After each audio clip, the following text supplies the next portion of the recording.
Thank you for joining us for another episode of Talk for 10 podcast. I'm one of your hosts, Eric Neal. I'm here with my wife, Paige Neal, and we're also here with the mayor of Dalworthington Gardens, Mayor Bianca. Should I call you mayor or? No, you call me Laurie. Laurie. Because mayor is just a five-letter word, but it doesn't necessarily define who I am as a person, but it does define my privilege in life.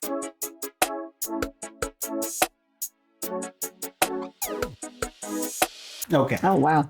Also, before we get started with the episode, I want to place a big star on Dalworthington Gardens. Thank you. Because not only it's in the middle of Arlington, but it's the center of the DFW complex. Yep. That's where the name comes from, right? In the middle of the Great Depression, the federal government created nearly 100 subsistence homestead communities in an effort to help low-income workers supplement their earnings with produce from small farms. One of the most successful communities was Dalworthington Gardens, located between Dallas and Fort Worth.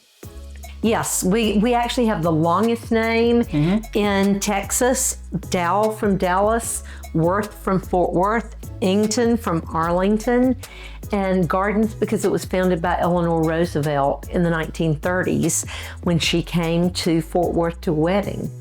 And she thought this would be a marvelous area to develop a homestead community. And so that's exactly what they did. We were one of 7 or 8 homestead communities that they developed during the Roosevelt era. And we are the only one that remains independent. Everybody else has been incorporated into a big city. So don't think about that, Arlington. We are DWG and we're going to stay that way.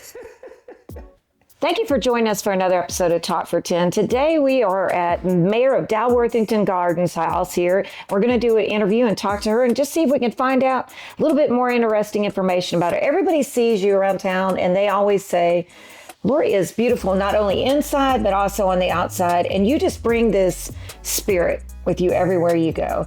So is that something that you were inbred in when you were a child? Did you have parents that taught you about giving back and volunteering? Tell us a little bit about your past. Well, I grew up in a small town in North Carolina, Rockingham, North Carolina.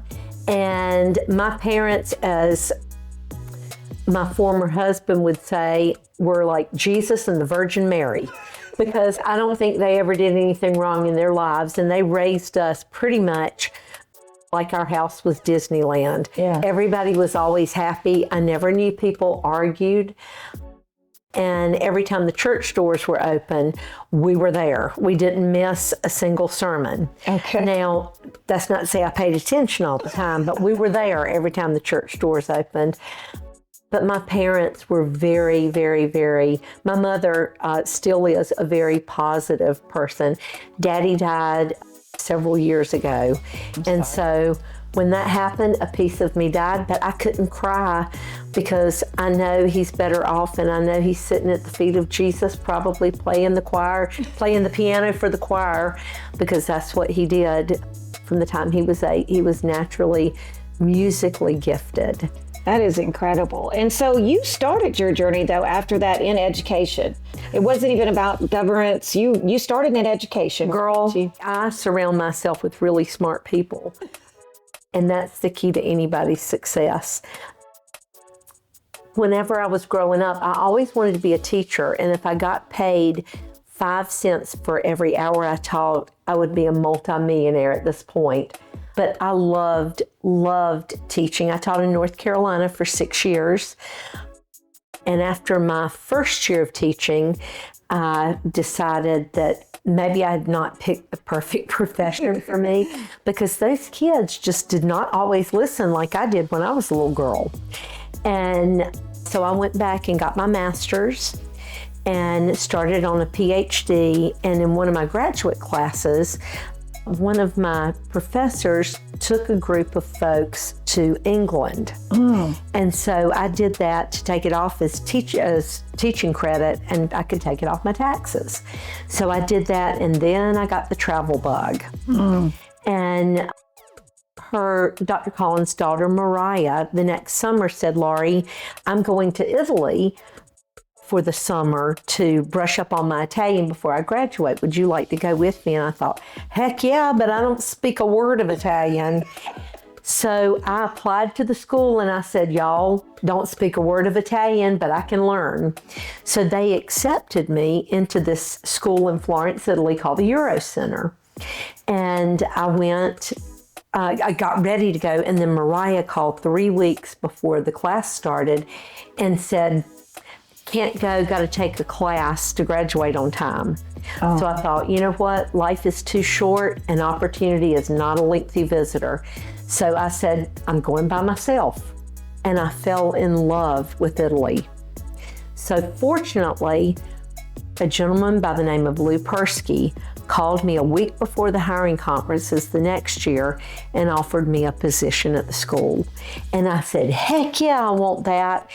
And he said, no, you go home, you talk to your family and let me know, what they say, because you want your family's blessing on something like that. So I said, I will call you back at 8:00 on Friday morning. I don't know what I was thinking. That is 2:00 in the morning in Italy. So I got up at 1:30 to clear all the horses, frogs, and everything else that was living in my throat out. And I called Mr. Persky and I said, I want the job. That is so incredible. So where did your journey start to become a mayor? I became much more involved in the community and really had a vested interest, in Dalworthington Gardens. And the former mayor, Kimberly Fitzpatrick, she announced that she was going to run for a judge position. So I called her and I said, what can I do to help you? And she said, well, if I can still be the mayor, I'd like for you to run for city council. And if I can't, then I would love for you to be the mayor. And I said, girlfriend, I am not smart like that. I have no government experience, but I can learn. She called me the morning of the Salvation Army Red Kettle Challenge in 2017, and she said, you're going to run for mayor. And I said, yes, ma'am, I am. Oh, nice. And then I started praying, Lord, please don't give me an opponent because I could not take anybody down. And the good Lord answered my prayers, and I've never had an opponent to this point. But I am eternally grateful because this opportunity saved me from myself.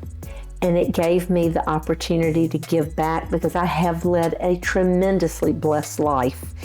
And when I look at all of the wonderful things that have happened, throughout this journey that we call life, I'm so grateful, and I want to give back, and I want to share, and I want to make the world a better place than what I found it. Yeah. And this absolutely gives me a platform to do that. It gives me the chance to serve not only the people here in Dalworthington Gardens, but also serve on boards that impact people that are far-reaching. For example, the Salvation Army, that is near and dear to my heart. And I love that organization because it helps people. It doesn't just give them a handout. It helps them restructure their lives and put them on a path to success so that they are given the skills that they need to get a job and support their family. It provides for their needs, but most importantly, it instills the values of Jesus. And that's probably fundamentally the most important thing that I have is my faith. And if you look at it, I know you said, well, I couldn't fill those shoes. You were the girl that went to Italy that didn't know a single bit of Italian, stayed for 7 years. I'm telling you. Came back fluent. Tell me I can't do it and hide and watch. Well, I hope you enjoyed our episode today with Laurie Bianco. She is amazing, both inside and out. We got some insight of how she became the person she is, and not to mess with Dalworthington Gardens. So I hope you enjoyed it, and you'll join us again. Remember? Absolutely. Don't miss an episode. But again, thank you for joining us for Talk for 10 podcast. Remember to like, subscribe, hit the notifications button, and also comment. This has been a great episode, and I know there's a lot of interaction that you guys need from us and vice versa. So ask questions about Laurie. Hey, thank you. Thank you. I love y'all and I appreciate y'all. We love you too. Thank you.